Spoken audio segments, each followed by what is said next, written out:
Fashion TV. ఎవడాడు mood లో ఉన్నప్పుడు చెడగొడతాడు. రాయే రే పెదవా, నువ్వు జైల్లో హంతకుని సప్లై చేసే బిజినెస్ చేస్తున్నావా? నా ఒంటి మీద చేసావు, నిన్ను బొక్కలో చేస్తాను, చూస్తూ ఉండు.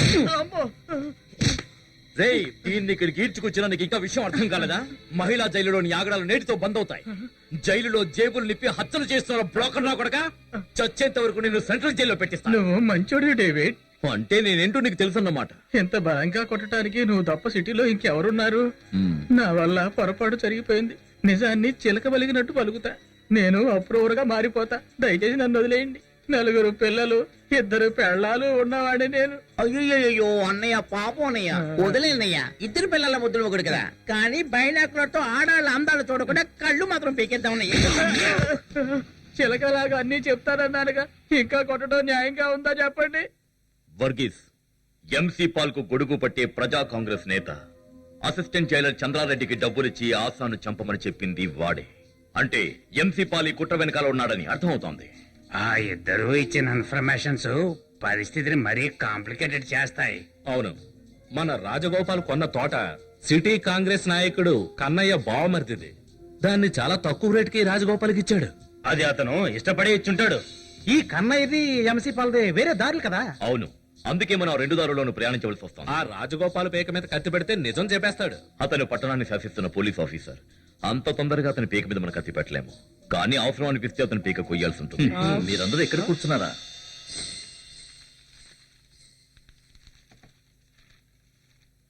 అదేంటి అందరూ ఊరికే కూర్చున్నారు? మందేమీ లేదా? లేదు, మేము వ్రతంలో ఉన్నాం. వ్రతమా? వెళ్ళిపోతున్నాడు బాబాయ్. నా కోసం ఒక ఆయన బయట వెయిట్ చేస్తున్నాడు. బాబాయ్ గారు, నేను వస్తాను. మళ్ళీ వస్తానే. ఏమైంది రవి, అందరూ ఒకేసారి వ్రతం పట్టారు? ఏమైంది డీకే? అదొక వ్రత దీక్ష. మేమంతా కలిసి ఓ వ్యాపారం మొదలు పెట్టాము. అందులో లాభాలు వచ్చేదాకా మందు ముట్టకూడదని అనుకున్నాం. ఇష్టపడే దాన్ని త్యాగం చేస్తే కష్టాలు తగ్గుతాయంటారు కదా. ఏ వ్యాపారం అది? నేను కూడా లేకుండా మీరు చేసే వ్యాపారం? ఎవరు చెప్పారు నువ్వు లేవని?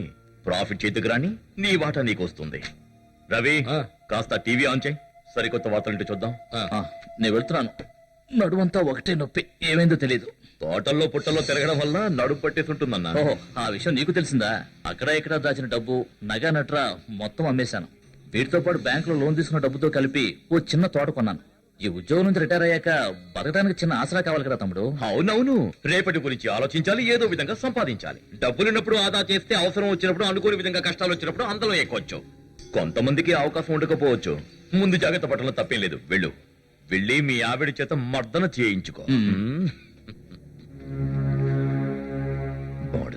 డీకే ఏమన్నా చెప్పాడా? సిగ్గులేని పనులు మనం చేయాల్సి వస్తోంది.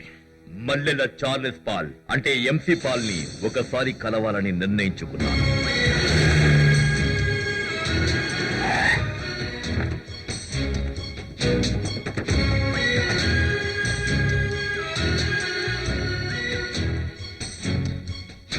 ఎవరిది వర్గీస్? డేవిడ్ అండి.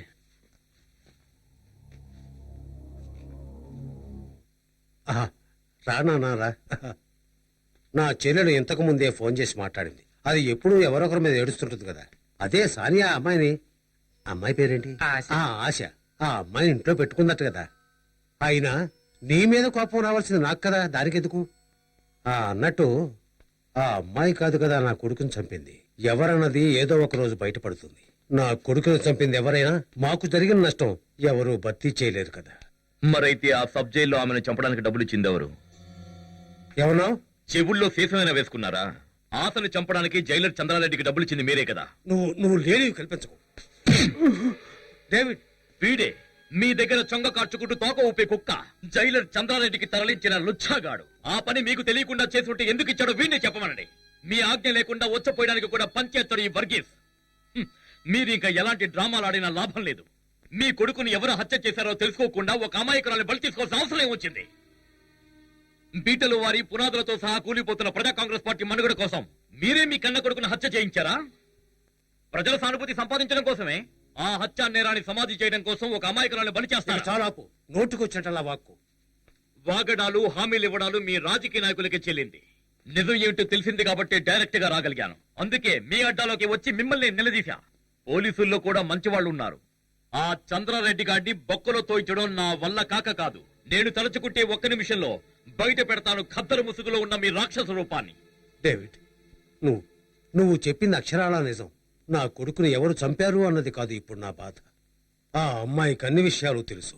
అదే ఆ అమ్మాయి ఫ్రెండ్ని బన్నీ మోసం చేసిన సంగతి. అందుకే ఆ అమ్మాయి చనిపోయింది. ఇవన్నీ రేపు ఆ అమ్మాయి బయట పెడితే నా కొడుకు ఆత్మకు శాంతి లభించదు. ఇందాక నువ్వు అన్నట్టుగా పునాది కదులుతున్న మా పార్టీ యొక్క పరువు కూడా పోతుంది. నీ తొక్కలో పరువుని కాపాడుకోవడం కోసం మీ ప్రజా పార్టీని లిమిటెడ్ కంపెనీలా నడిపించడానికి ఎలాంటి నీచమైన పనులు చేయడానికి సిద్ధపడే నీలాంటి వాళ్ళు ఈ జీసస్ కు ఎన్ని కొవ్వొత్తులు వెలిగించినా వ్యర్థమే. ఫ్రీగా దొరికితే ఫినైల్ తాగే వాళ్ళ తల్లి రొమ్మునే గుద్దే వాళ్ళ ఫోటోలుంటే నీ ఊహా చిత్రంలో వేసి పూజించు. వీళ్ళు దేశాన్ని రక్షిస్తారంట, జాతిని ఉద్ధరిస్తారంట. థు!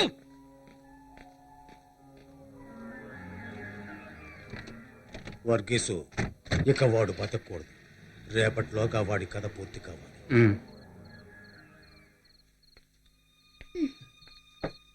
చాలు చాలు. ఓ మై గాడ్, ఇది ఎన్నో పెగ్గు. ఇక చాలు. ఎన్నో పెగ్గ. ఈ మందేదో ఆ క్లబ్ లో కొట్టుంటే బాగుండేది. రాక్షసులను వచ్చి తగలడ్డా. ఒరే తాగుబోతు సచ్చినోడా, నీకసలు నా మీద ప్రేమే లేదు. నేను సిగ్గు లేకుండా నీ వెంటే తిరుగుతున్నాను. నువ్వు మత్తులో చిత్తైపోయి నన్ను పట్టించుకోవడం లేదు. ఏంటో నా బుల్లి మరదలా, ఏంటి డల్గా ఉన్నావు? అవును, మీరు మరో లోకంలో ఉండడం నేను గమనిస్తూనే ఉన్నాను. ప్రేమలోకం దోమలోకమా? ఈ మెంటల్ దాంతో ఎలా బతకాలో అర్థం కావడం. డార్లింగ్, ఇంకొంచెం పోయివా? ఒకే ఒక్క చిన్న పెద్ద పెగ్గు.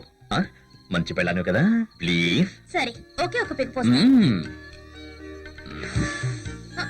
డార్లింగ్, ఒక్కసారి బాటిల్ ఇవ్వు. నోవే బాబు, ఇది నీ చేతికిస్తే నువ్వు పీకల దాకా ఈ ఫుల్ బాటిల్ కొట్టేస్తావు.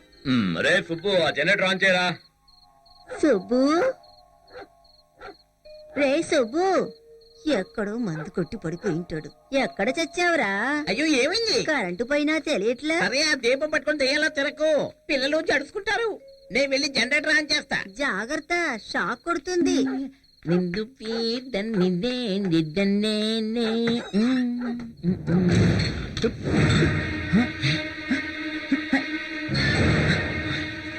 అన్నయ్య, అన్నయ్య, అన్నయ్య, ఏంట్రా? కిందకి రాకండి, కురివి దెయ్యాలు ఎంటర్ అయినట్టుగా ఉన్నాయి. సరే, ఒక నిమిషం. ఏమైంది? ముందు మీరు లోపలికి వెళ్ళండి.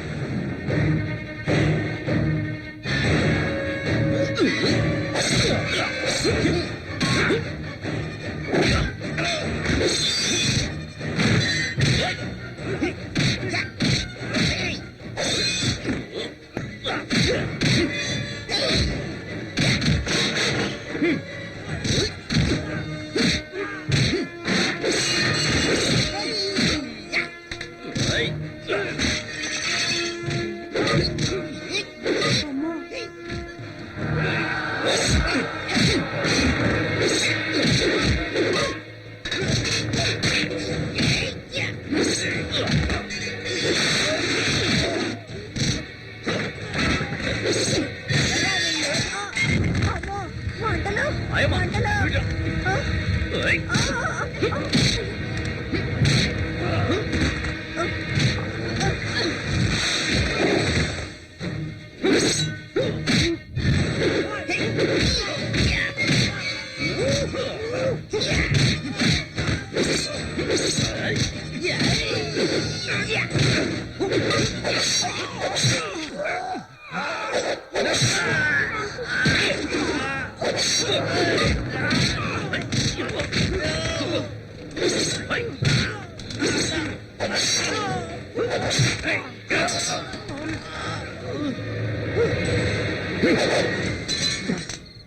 సానియా, సుబ్బు, నీకేం కాదు కదా?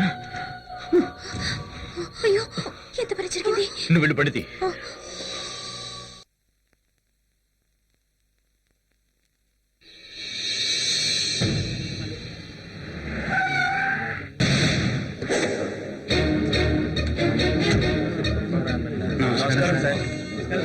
నమస్కారం సార్. డీకే ఎక్కడ? లోపల ఉన్నాడు.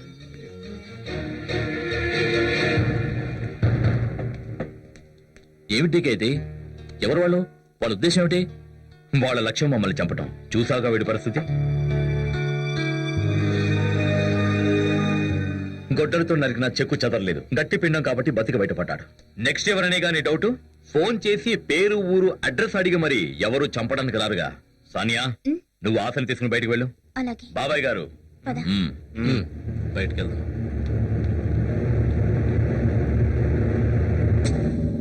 మా మీద హత్యా ప్రయత్నం చేయడానికి వచ్చిన కిరాయి రౌడీలు ఎవరో తెలుసుకోవడం నాకంత పెద్ద పనేం కాదు. వాళ్ళని పట్టుకోవడం వల్ల నాకు ఎటువంటి ప్రయోజనం ఉండదని నాకు తెలుసు. కానీ ఓ విషయం నువ్వే చెప్పగలవు రాజగోపాల్. నేనా? ఏమిటి డీకే నువ్వు మాట్లాడేది? నీ దగ్గర దాచాల్సిన రహస్యాలు నాకే ఉంటాయి బావా. పిలుపు మారింది, వరుస మారిస్తే మన స్నేహం బెడిసి కొడుతుంది. నువ్వు నా నిజమైన స్నేహితుడు కావు. నీ స్నేహం నాకు అక్కర్లేదు. చెప్పు రాజగోపాల్, గుండు బాబు నీ పేరే బయట పెట్టాడు, అంతకు మించి వాడికేం తెలియదు. ఎవరి తరపున నువ్వు వాడిని ఉసిగొల్పావు? కొత్తగా కొన్న మామిడి తోట కన్నయ్య బావమరిదేనని నాకు తెలుసు. చెప్పు, ఎవరి పాత్ర ఎంతెంత? ఈ కథ వెనుక ఉన్న నిజం. నిజాన్ని ఎక్కువ కాలం దాచలేమని నాకు తెలుసు డీకే. డబ్బుకి కక్కుర్తిపడి మామూలు తీసుకునే పోలీస్ ఆఫీసర్ కాదు నీ పాత ఫ్రెండ్. ఎంతో కాలంగా నిలబెట్టుకున్న నా మంచి పేరుకి ఒకడు ఊహించని వెలకట్టడంతో ఏమీ ఆలోచించకుండా అమ్మేశాను. నువ్వు చెప్పిన ఆ మామిడి తోట కోసం. ఎవరికి? తొంభై గారికి అమ్ముడుపోయాను.